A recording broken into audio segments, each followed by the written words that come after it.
Mario Balotelli. Cualquier aficionado al fútbol con cierta edad conoce este nombre y lo asocia claramente a dos términos: talento y locura. No obstante, si dichos términos los ponemos en una balanza, esta se decanta de forma notoria hacia la locura. Y es que si por algo se ha caracterizado este futbolista, es por su lado excéntrico y sus constantes salidas de tono fuera de los terrenos de juego. En este vídeo vamos a hacer un repaso al detalle de la trayectoria de uno de los jugadores que más controversia ha generado en los últimos tiempos, pasando de ser el objeto de deseo de varios de los mejores clubes del mundo a tener que recorrer él mismo los despachos de equipos modestos rogando por una oportunidad. Bienvenido a las historias de Venom. Capítulo 1. Enfermedad y abandono como punto de partida.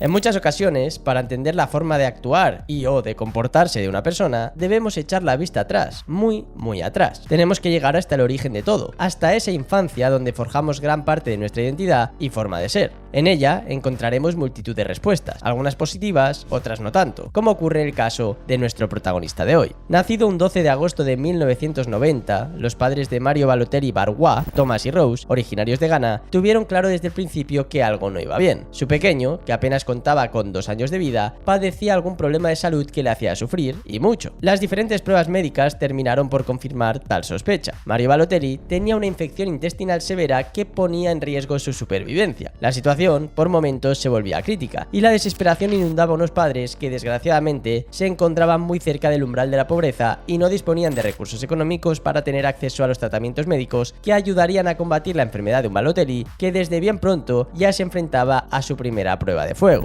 Fueron días de una angustia enorme, tanto fue así que la familia Barrois se resignaba y se mentalizaba para afrontar una de las circunstancias más dolorosas que la vida puede ponerte por delante: perder a un hijo. Pero como si de un milagro se tratase, el pequeño Mario resistió. Contra todo pronóstico, consiguió combatir esa infección y empezar a recuperarse poco a poco. Ni los médicos se creían lo que estaba ocurriendo. Más de uno, en esas circunstancias, lo daba por muerto. Esta fue la primera prueba con garantías de que Mario Balotelli iba a ser un tipo de lo más especial. Sus padres, incrédulos a la par que felices, concibieron la cura de su hijo como una señal del destino que les indicaba claramente que debían marcharse en busca de un futuro más próspero para ellos: Mario y sus otros 3 hijos, Abigail, Enoch y Ángel. De este modo, Rose y Thomas decidieron aterrizar en la ciudad de Brescia con el objetivo de empezar una nueva vida y cumplir sus sueños. Sin embargo, la realidad terminó siendo muy distinta. La pobreza no les abandonó en ningún momento. Es más, aterrizaron en un barrio marginal, en un hogar, por llamarlo de alguna forma, en condiciones penosas, y las penurias económicas continuaron siendo una constante. El cambio de aires que habían ejecutado no solo no mejoró el contexto en el que se encontraba la familia Barrois, sino que lo empeoró considerablemente. Rose y Thomas se vieron una vez más inmersos en una profunda desesperación que les llevó a tomar una decisión de lo más complicada: entregar a su hijo pequeño a los servicios sociales italianos con el fin de que cayese en manos de una nueva familia que pudiese poner fin a todas las carencias que le rodeaban. Ellos, como padres, no tenían casi opciones de llevarse comida a la boca de forma diaria, por lo que les era muy complicado seguir manteniendo unida una familia con 4 criaturas. De este modo, con apenas 3 años, Mario Balotelli continuaba escribiendo una historia que a cada capítulo iba encrudeciéndose cada vez más. Menos mal que por una vez el destino se mostró benévolo con él, y al poco tiempo de ser entregado en adopción, encontró a esos nuevos padres, Francesco y Silvia, que le brindaron el primer apellido que hoy conserva y que le permitieron darle un giro total a lo que le restaba de infancia. En muy pocas semanas, Balotelli pasó de vivir en una zona de lo más pobre y austera, rodeado de insalubridad, vicio y malos hábitos, a instalarse en Concesio, un pequeño pueblo cercano a Brescia, en el que comenzó a ir al colegio, hacer amigos y desarrollar su verdadera pasión por el fútbol. La pelota le seducía. Cada vez que veía un balón rodar, tenía que estar junto a él. Era común verle en los partidillos improvisados que los chavales del lugar organizaban en la escuela, plazas y campos de tierra. En todas esas pachangas, Balotelli siempre era el mejor. Su calidad destacaba por encima de la del resto de compañeros. Además, aunque fuese más pequeño de edad, poseía un físico potente que a veces le hacía parecer imparable. Rápidamente, los clubes de territorios cercanos se interesaron en él. Todo el mundo hablaba maravillas de Mario Balotelli y no podían permitirse el lujo de dejarle escapar. Finalmente, fue el Lumezzane quien logró incorporar al chaval a sus categorías inferiores y le ayudó a empezar a tener una carrera como futbolista que despegaría muy pero que muy pronto. Fíjate hasta qué punto Mario Balotelli tenía talento, que con 15 años ya estaba debutando en la Serie C1, la tercera categoría del fútbol nacional italiano. Competición en la que, como te podrás imaginar, nadie regala nada y en la que los partidos trabados, la la picardía y la dureza en el juego están a la orden del día. Pero eso a nuestro protagonista no le importó. Ya había superado una enfermedad que le mantuvo entre la vida y la muerte, había dejado atrás a su familia biológica y no se iba a amedrentar por jugar al fútbol independientemente del rival que tuviera enfrente. Su descaro y mentalidad le hicieron brillar con un Lumezzane que sabía perfectamente que solo era cuestión de tiempo que acabase abandonando el club camino de otro lugar con objetivos muchos más ambiciosos, tal y como acabó ocurriendo.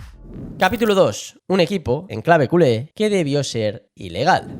Cada vez eran más los ojeadores y scouters que anunciaban el nombre de Mario Balotelli en su lista de futuribles. Esta situación alcanzó tal magnitud que más allá de los principales clubes italianos, hubo muchos otros equipos europeos que comenzaron a seguir muy de cerca los pasos de ese joven delantero que se postulaba como una de las grandes promesas del calcio. Entre ese abanico de clubes extranjeros, por así decirlo, se encontraba el Barça. La entidad culé, que si por algo se caracteriza es por el buen trabajo de su cantera, quiso incorporar al chaval en sus equipos base y se lanzó a por él. Fue en el año 2006, Balotelli aterrizaba en la ciudad condal para pasar unas semanas a prueba con el Barça. Imagínate cómo tuvo que ser aquella experiencia: llegar a Barcelona, visitar el Camp Nou, ver de cerca a megacracks como Ronaldinho o Eto'o y ponerte esa camiseta para defender el escudo del equipo azulgrana. No obstante, dicha experiencia como jugador del cadete B del Barça fue tan intensa como fugaz. Balotelli solo jugó 3 partidos como barcelonista, dejando eso sí un gran sabor de boca, puesto que anotó nada más y nada menos que 8 goles. En verdad, él confirmó todo lo que se le presuponía. Era un atacante con potencia, talento y un olfato goleador poco común. Los entrenadores allí presentes no tuvieron dudas, había que quedarse con él y abrirle las puertas de la Masía. Pero cuando todo parecía estar hecho, quedó patente que Balotelli no estaba muy bien rodeado. Aunque no te lo creas, con 15-16 años, muchos jóvenes ya cuentan con agentes que aprietan de lo lindo y que en determinadas ocasiones hacen que su ambición acabe perjudicando a su representado. Y eso mismo fue lo que le ocurrió a Mario Balotelli. El Barça le quería y él lógicamente estaba deseando unirse al club, pero su entorno, que creyó que estaba en condiciones de excederse, puso encima de la mesa unas pretensiones económicas demasiado elevadas para un jugador de esa edad. Así que, como era de esperar, las negociaciones se rompieron y Balotelli tuvo que decir adiós a la posibilidad de convertirse en canterano del Barça. Eso sí, pasó unos días espectaculares en los campos de entrenamiento de la ciudad deportiva Joan Gamper, compartiendo terreno de juego con compañeros como Jonathan y Giovanni Dos Santos, Bojan o Thiago Alcántara. Aquel cadete B del Barça era un verdadero espectáculo y dejó huella en Balotelli, hasta el punto de que muchos años después, en una entrevista a la Gaceta dello Sport, el propio Mario quiso recordar aquellos días en la Masía y cómo se sintió formando parte de ese grupo de jugadores por un tiempo. Fue muy bonito, solo nos enseñaban técnica, control y pase al vuelo, nada de táctica, era una alegría ir al campo. Ese equipo no era legal, ganábamos 15-0, se me quedó un sueño ahí. Estoy convencido de que Mario Balotelli pudo haber disfrutado mucho siendo jugador del Barça, como quizás también hubiese disfrutado si hubiese conseguido ingresar en la cantera de otros grandes clubes de la Premier League que hicieron un esfuerzo por firmarle. Y es que al mismo tiempo que debatía con el Barça, otros equipos seguían llamando a su puerta, aunque una y otra vez la postura inamovible de su entorno y personas que le representaban tiraban por tierra cualquier opción de dejar definitivamente Italia. Menos mal que cuando todo apuntaba a que iba a jugar al menos una temporada más en el Lumezzane, apareció el Inter de Milán para en cierta medida cumplir todos sus sueños. A Massimo Moratti, presidente de la escuadra nero-azzurra, llevaba tiempo hablando muy bien de Balotelli y pensó que a un club como el Inter no debía escapársele una joya así. Por lo tanto, no dudó ni un instante en complacer todas las exigencias económicas que rodeaban al joven delantero y de este modo, el 31 de agosto del año 2006 cerró su contratación. Al principio, la idea con Balotelli era la de incorporarle al cadete para que empezara a adaptarse al club y a su nueva vida en Milán, y poco a poco darle minutos en el juvenil para acto seguido convertirle en una pieza importante del filial con serias aspiraciones al primer equipo. Pero su rendimiento fue tan potente que todos los planes con respecto a él se modificaron. En diciembre de 2007, con poco más de un año en el Inter, ya había debutado en la Serie A. Al poco tiempo de ese primer partido de la élite, consiguió su primera titularidad en Copa frente al Regina, rival al que le anotó 2 goles. Semanas más tarde, ya en enero de 2008, Mario Balotelli se convirtió en el gran héroe interista en la eliminatoria de cuartos de final de dicha competición frente a la Juventus. Absolutamente todo el mundo se echaba las manos a la cabeza. ¿Cómo un chaval tan joven podía llegar a todo un Inter de Milán y competir con tal descaro? Había que convertirle en futbolista de la primera plantilla y así lo hicieron. Mario Balotelli pasó a llamarse Super Mario y por momentos fue pieza importante de un equipo que alcanzó en la temporada 2009-2010 su mayor pico de forma. Aquel Inter, liderado por José Mourinho desde el banquillo, conquistó la Copa, la Liga y la Champions, dibujando un triplete para el recuerdo que al principio encumbró a un Balotelli que acabó dinamitándolo todo. Capítulo 3. Cuando las sombras empezaron a aflorar.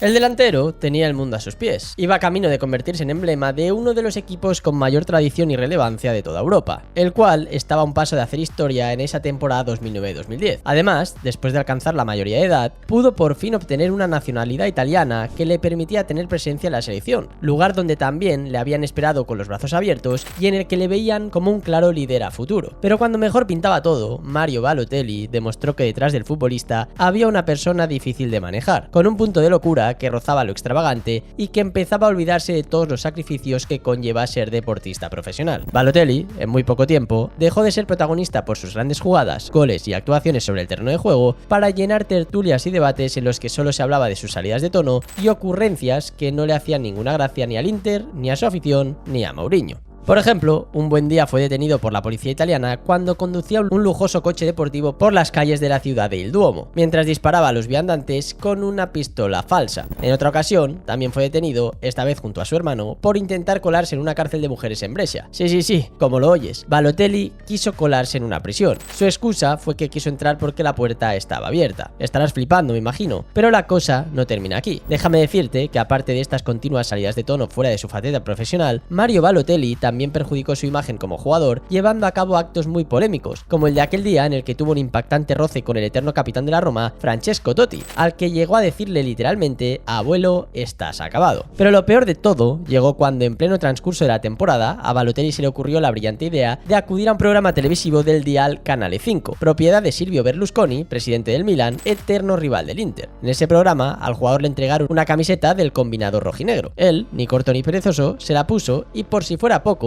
se declaró fan del Milan desde pequeño. Imagínate el terremoto que supuso ver a Mario Balotelli con la camiseta del Milan y escuchar sus declaraciones de amor hacia esos colores. En el Inter no daban crédito y su popularidad entre la afición cayó en picado de tal forma que en los días posteriores el futbolista tuvo que hacer frente a continuos cánticos que le tachaban de traidor. La situación empezaba a ser insostenible y Mourinho era plenamente consciente de que Balotelli era una auténtica bomba de relojería. Por eso no dudó en enfrentarse a él, señalarle públicamente e incluso apartarlo del equipo. El técnico luso no podía permitirse dar alas a un jugador así dentro del vestuario, por mucho talento que tuviese. La tormenta perfecta estaba desatándose, pero de un momento a otro Balotelli pareció recapacitar. Llegó a pedir perdón públicamente y tuvo gestos que parecían dejar claro que su objetivo no era otro que reconducir la situación. Esto hizo que el propio Mourinho volviese a tenderle la mano, empezase a contar con él de nuevo, le introdujese en la dinámica del equipo y le diese minutos en partidos tan importantes como el duelo de semifinales de Champions frente al Barça. En ese partido, ya en los compases finales, Balotelli saltó al césped para, en cierto modo, mostrar que quería reconciliarse con su afición, pero nada más lejos de la realidad. Ese partido ante los culés supuso el principio del fin. Super Mario entró al campo con una actitud apática y dejando evidentes signos de desmotivación. Es más, perdió varios balones que provocaron el enfado de la grada. Nada más acabar el partido, el futbolista tiró al suelo la camiseta y se fue directamente a encararse con los hinchas. Esa imagen también dio la vuelta al mundo y desesperó a Marco Materazzi, capitán nero-azzurro, que al ver lo que acababa de hacer su compañero, se fue directo a él con la única intención de agredirle. El resto de jugadores y miembros del cuerpo técnico tuvieron que intervenir para evitar lo que hubiese sido una pelea bochornosa. Y ahora sí que sí, Mario Balotelli estaba sentenciado. Dio igual que, como te comentaba anteriormente, el club conquistase aquel triplete. Nadie en el Inter de Milán quería a Balotelli, absolutamente nadie. Era obvio que tenía que abandonar el equipo de forma inmediata. Mourinho no quería saber nada de él, ni mucho menos pensar que formaría parte de la temporada que arrancaría el curso 2010-2011. Había que sacarle de allí, pero el dilema era saber quién se haría cargo de un jugador tan problemático. Fue entonces cuando apareció el Manchester City, erigiéndose como el gran salvador. El combinado inglés había cambiado recientemente de propiedad. Los petrodólares habían llegado a sus arcas y estaban dispuestos a fichar a un gran número de futbolistas que les permitiesen cambiar la dinámica del club y darle un salto de calidad potente. Por eso, cuando vieron que pese a todas las polémicas, Balotelli recibía el trofeo Golden Boy a mejor futbolista joven del mundo, no dudaron en interesarse por su situación. Los nuevos dueños del City llamaron a la directiva del Inter para preguntar por el joven delantero. En ese instante, los italianos estuvieron muy astutos, puesto que lograron que los emisarios de Manchester terminasen aceptando pagar casi 30 millones de euros por un jugador al que no querían. La operación les salió redonda. Y por cierto, a modo de curiosidad, déjame decirte que cuando Mario Balotelli recibió ese trofeo de Golden Boy, no dudó ni un instante en demostrar su enorme ego, asegurando que él merecía tal distinción y que solo había un futbolista en toda la tierra mejor que él, y se llamaba Leo Messi.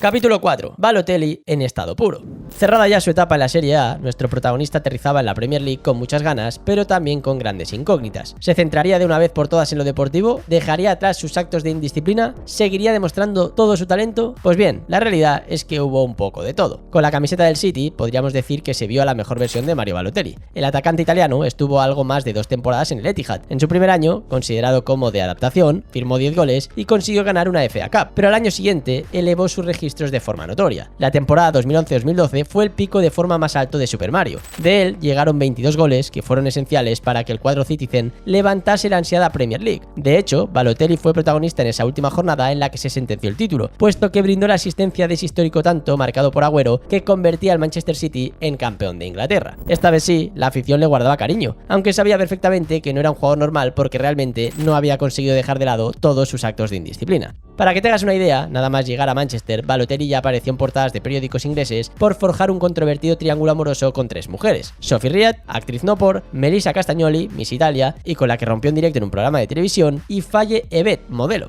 Dejando a un lado estos escándalos sentimentales e infidelidades varias, Balotelli también fue noticia por, entre otras cosas, pegarle fuego a su casa de la forma más absurda posible. Al parecer, se encontraba en el baño con unos amigos y se les ocurrió la brillante idea de lanzar fuegos artificiales por la ventana. Pues bien, aquel ejercicio de pirotecnia no salió muy bien y provocó que la vivienda saliese ardiendo. Otro día, después de un entrenamiento, no tuvo otra cosa que hacer que irse al hotel que había en la ciudad deportiva del City y desde la ventana comenzar a tirar dardos a los futbolistas del filial que se encontraban ejercitándose en el campo de enfrente. Luego, también fue cazado de fiesta en un club de striptease la noche antes de un partido y finalmente, a 2 días de que su equipo jugase el último partido de la temporada, aún con opciones de ganar la liga, organizó una fiesta con prostitutas en su casa. Esto le costó una sanción de 11 partidos consecutivos sin jugar y la apertura de un expediente disciplinario. Como te podrás imaginar, a Mancini, al igual que le ocurrió en su día a Mourinho, se le agotó la paciencia con Mario Balotelli. El entrenador italiano no aguantaría ya ninguna tontería más del delantero. Tanto fue así que en mitad de un partido, cuando Balotelli falló un gol a puerta vacía por intentar introducir el balón en la portería con un taconazo, le cambió inmediatamente y ambos tuvieron una discusión muy acalorada, a ras de césped, en la que parecía que llegarían incluso a las manos. Y es que con Balotelli había que tener también mucho cuidado. Había ocasiones en las que se le iba la pinza y se liaba a puñetazos, tal y como pasó en un entrenamiento junto al defensa Micah Richards. Menos mal que ambos llegaron a hacer las paces después de la pelea e incluso publicaron una foto juntos en redes sociales, en la que aparecían con guantes de boxeo para quitarle hierro al asunto. Después de todas estas cosas, era inevitable pensar que Mario Balotelli acabaría saliendo del Manchester City. La historia volvía a repetirse. Había dejado muestras de su calidad, pero su conducta inapropiada provocaba que en el club quisieran largarle cuanto antes. Por ello, cuando llegó la oferta de 20 millones de euros procedentes del Milan, en el City no se lo pensaron. Tampoco se lo pensó mucho el propio Mario Balotelli, que deseaba volver a Italia y encima lo haría defendiendo los colores del que presumiblemente era el club de su corazón. El 29 de enero de 2013 se hizo público su fichaje por el cuadro rosonero y su debut no pudo ser mejor. Balotelli participó el 3 de febrero en el choque que mediría el Milan frente al Udinese en San Siro. Él fue el encargado de anotar los 2 goles que darían la victoria por 2-1 a los locales, uno de ellos de falta directa a escasos minutos del final. Su carta de presentación no pudo ser mejor. Balotelli parecía un chico nuevo, comprometido con el fútbol y otra vez decisivo en el terreno de juego. Sus números así lo avalaban, puesto que en esos primeros 6 meses en el Milan firmó 12 goles en los 13 partidos ligueros en los que actuó. No obstante, hay que decir que fuera del campo todavía continuaba teniendo salidas de tono. Mario Balotelli no escondía que se cuidaba muy poco. Le gustaba mucho el mundo de la noche y no se privaba a la hora, por ejemplo, de fumar. Por eso fue cazado en varias ocasiones con un cigarrillo en la boca. También continuaba acumulando infracciones de tráfico. No había manera de reconducirle en ese sentido y al final su rendimiento volvió a caer. Aunque de nuevo, la fortuna tocó a su puerta. Viendo su comportamiento y manera de ver la vida, es muy difícil explicar cómo Balotelli llegó a formar parte de varios de los mejores equipos del planeta. Tenía talento, sí, era obvio, pero su falta de compromiso con la profesión que ejercía y su carácter alocado hacía que se convirtiese en una apuesta de lo más arriesgada. Pero los clubes querían seguir contando con él una y otra vez. Por eso, cuando en Milan quiso traspasarle, se encontró con un Liverpool que llegaba por él. Los Reds acaban de perder a su gran goleador, Luis Suárez, que ponía rumbo al Barça de Messi y Neymar, y por tanto necesitaban sustituto de garantías y creyeron que el atacante italiano era la mejor opción. Así que se plantaron en Milán con 20 millones de euros y se lo llevaron para Anfield. Muy poco tiempo después, la dirección deportiva del Liverpool se arrepintió con creces de lo que habían hecho. Capítulo 5. La enésima oportunidad perdida, el ocaso y un ofrecimiento inesperado. El retorno de Mario Balotelli al Liverpool fue todo un desastre. Solo marcó 4 goles en 28 partidos. Ni de lejos se acercó a los registros de Luis Suárez, que había puesto el pabellón muy alto y que ahora se dedicaba a marcar goles y ganar títulos con el Barça. Al término de la temporada 14-15, en el Liverpool buscaron un nuevo acomodo que llegó gracias al Milán, quien le acogió de nuevo en calidad de cedido. Eso sí, esta vez las cosas, al menos por parte del club, iban a cambiar. Los rosoneros ya no veían a Balotelli como ese talento en proyección que había sido capaz de traicionar al máximo enemigo por ellos. Ahora le miraban siendo plenamente conscientes de que podía darles muchos disgustos si nuevamente no conseguían que se centrara en el aspecto futbolístico. Por eso, en el Milán elaboraron un contrato en el que se prohibían cosas como salir de noche, fumar, beber alcohol o incluso llevar peinados raros y ropa extravagante. Comentan que para elaborar tal contrato, en el club se inspiraron en el código militar del Ejército del Aire. Ahora solo quedaba por ver si Balotelli estaba dispuesto a estampar su firma en ese documento. Al final, no le quedó otra que hacerlo. Sabía que había malgastado muchas balas, entre comillas, y que esta podría ser su última oportunidad para seguir jugando al fútbol en un club top, así que se comprometió. Pero al acabar, todo fue más de lo mismo. Ahora sí que sí, la figura como futbolista de Balotelli iba cuesta abajo y sin frenos. Cuando terminó el año, y por tanto la cesión, regresó al Liverpool, ya que el Milan tampoco hizo fuerza para retenerle, y se encontró con que allí ya no le querían. Además, por desgracia para él, en esta ocasión no llegó ninguna otra oferta de un club potente de Inglaterra o de Italia, sino que fue el Niza francés el único que mostró interés real en incorporarle a su equipo, y para allí que fue. Se podría decir que aquellos años en el fútbol francés, primero en el Niza y después en el Marsella, fueron los últimos en los que se ha visto a un Mario Balotelli con cierta estabilidad en su juego. Llegó a marcar 43 goles en 76 partidos, que no está nada mal, pero como no dejó aparcadas todas sus polémicas, pues terminó como terminó. En el Niza le echaron por problemas, como no, con el entrenador, que era Patrick Vieira, y en el Marsella sencillamente no le ofrecieron la renovación cuando finalizó su contrato. Fue entonces cuando Balotelli emprendió un viaje futbolístico que le llevó a convertirse en un trotamundos y caer en el olvido. Pasó por el Brescia, luego por el Monza, para a continuación llegar a la Dana Demirspor turco. Finalmente fichó por el Sion suizo en el año 2023. Ya nadie hablaba de Balotelli por sus goles o sus jugadas. Si alguien pronunciaba su nombre era simplemente para recordar todas esas polémicas que había protagonizado y que tanto daño le habían hecho, aunque él se empeñase en negarlo y no reconocerlo. La prueba la tuvo en que cuando consiguió retornar a la Serie A gracias al Génova en 2024, no abrió portadas como en otras ocasiones. De hecho, esta última aventura solo fue un paso más en su triste camino hacia el ostracismo total. Mario Balotelli solo disputó 63 minutos en el Génova, repartidos en 6 partidos. Fue una decepción total y la confirmación que a sus 35 años no estaba preparado para el fútbol de primer nivel. Por mucho que él hiciese entrevistas en las que afirmaba que quería seguir jugando 2 o 3 años más y que increíblemente seguía teniendo el sueño de vestir algún día la camiseta del Real Madrid.